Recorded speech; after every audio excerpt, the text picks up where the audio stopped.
اریل ہے ٹٹو۔ سہیل ورائچ 3 ستمبر 2019۔ کیا فرماتے ہیں علماء دین و دنیا بیچ اس مسئلے کے؟ پہیہ سست سے سست ہو کر رکنے والا ہے، نہ معیشت چلتی نظر آ رہی ہے اور نہ انتظامی ڈھانچہ روبہ عمل ہے۔ یعنی بزنس مین اور بیوروکریٹ جو پہلے کولوں کے بیل بنے معیشت اور انتظامیہ چلایا کرتے تھے، اب وہ اریل ٹٹو کی طرح آگے چلنے کو تیار ہی نہیں۔ دونوں حالات سے اس قدر تنگ ہیں کہ بزنس مین نے اپنا سرمایہ روک کر رکھ لیا ہے اور بیوروکریسی نے فیصلے اور دستخط کرنا بند کر دی ہیں۔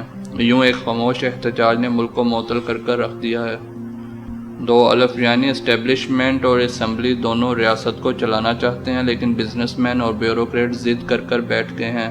ان کو چابک مار کر چلانے کی کوشش کی گئی مگر وہ ہلنے کو تیار نہیں ہوئے۔ اب انہیں بچکار کر حرکت دینے کی کوشش کی جا رہی ہے، مگر ایسا لگتا ہے کہ معاشرے کے دو اہم ترین ٹٹو اریل ہو کر بیٹھ چکے ہیں اور فی الحال اٹھنے کو تیار نہیں۔ سستی اور حبس کے اس موسم میں ایک بار پھر سے پنجاب کے بزکش وزیر اعلیٰ کی تبدیلی کی افواہیں پھیل رہی ہیں۔ بزکش نے اپنے اراکین صوبائی اسمبلی کو بہت خوش کر رکھا ہے، لیکن اگر اوپر سے سیٹی بچ گئی تو پھر شیشے کا گھر ٹوٹنے میں دیر نہیں لگے گی۔ بڑے امیدوار اب بھی 3 ہی ہیں: اسلم اقبال، عبدالعلیم خان اور شاہ محمود قریشی۔ پچھلی دفعہ لاٹری کسی اور گھوڑے کی نکل آئی تھی۔ اب بھی بزکش کے بعد دیکھیں کہ وفاق کا کوئی سرکش لایا جاتا ہے یا صوبے کا کوئی اطاعت گزار فیض پاتا ہے۔ 2 نوجوان وفاقی وزیر بھی اس خدمت کے لیے اپنا نام پیش کر چکے ہیں۔ کہا جاتا ہے خانِ اعظم نے ماضی میں اپنا وزن مکمل طور پر بزکش کے پلڑے میں ڈال رکھا تھا۔ اب بھی ایسا ہی ہے، لیکن سننے میں آ رہا ہے کہ اب خانِ اعظم کا اعتماد متزلزل ہو رہا ہے اور اگر بزکش کی کارکردگی میں بڑی تبدیلی نہ آئی تو پھر مخالف تختہ الٹنے کی کوششیں مزید تیز کر دیں گے۔ آئے روز خانِ اعظم کے کان بھرے جاتے ہیں۔ وہ پہلے دفاع کرتے تھے، پھر خاموشی سے سننے لگے اور آج کل کہہ رہے ہیں کہ غلطی ہو گئی ہے۔ چھوٹا بچہ اور ٹٹو اریل ضدی ہوں اور پھر اوپر سے اپنی ضد پر ڈٹ جائیں تو اس کا حل ایک ہی ہوتا ہے کہ والدین اور سائنس ان کی ضد مان کر انہیں راضی کر لیں۔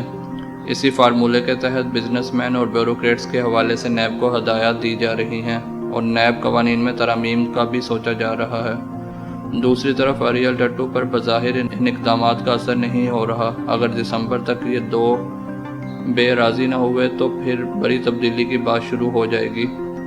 معاشی اور انتظامی بحران کو 2 الف اکیلے حل نہیں کر سکتے۔ نفسیاتی تجزیے سے محسوس ہوتا ہے کہ 2 بے کا خانِ اعظم پر اعتماد متزلزل ہے اور خان بھی اسے بحال کرنے کے لیے کوئی بڑی کوشش کرتے نظر نہیں آ رہے۔ اگر 2 بے اور خانِ اعظم کا خلا یوں ہی بڑھتا رہا تو پھر پارلیمان کے اندر چہرہ تبدیل کرنے کی تحریک کے سوا کوئی چارہ نہیں رہے گا۔ اس کے لیے شاہ محمود قریشی کی سرگرمیوں کو غور سے دیکھنا ہوگا۔ وہ پیپلز پارٹی اور نون لیگ کو ساتھ ملا کر چل رہے ہیں، حتیٰ کہ ہندو اور عیسائی کمیونٹی سے بھی رشتے استوار کر رہے ہیں۔ اپنی ساکھ اور کارکردگی 2 الف سے مسلسل داد بھی وصول کر رہے ہیں۔ گویا کچھ تبدیل ہوا تو شاہ محمود قریشی اپنے پرکھوں کی طرح شیخ الاسلام کا عہدہ پا سکیں گے یا نہ پا سکیں، مگر شیخ الپاکستان کے عہدہ کے اہل ضرور قرار پائیں گے۔ فطرت جس کو زیادہ دیر برقرار نہیں رکھتی، کہیں نہ کہیں سے ہوا کا جھونکا آ کر موسم تبدیل کر دیتا ہے۔ حبس اور گرمی بہت بڑھ جائیں تو بادل اس زور سے برستے ہیں کہ سب کچھ جل تھل ہو کر رہ جاتا ہے۔ 2 بے کے اریل ٹٹو چلنے کو تیار نہیں، 2 الف چلانا چاہتے ہیں۔ اگر بالفرض 2 الف اور 2 بے اکٹھے نہ چلے تو پھر نہ چاہتے ہوئے بھی 2 بے کے لیے راستہ نکالنا پڑے گا۔ یہ راستہ افسوسناک ہے۔ اس سے خانِ اعظم کے نوجوان پرستاروں اور بیرون ملک دلاروں کو تکلیف ہوگی۔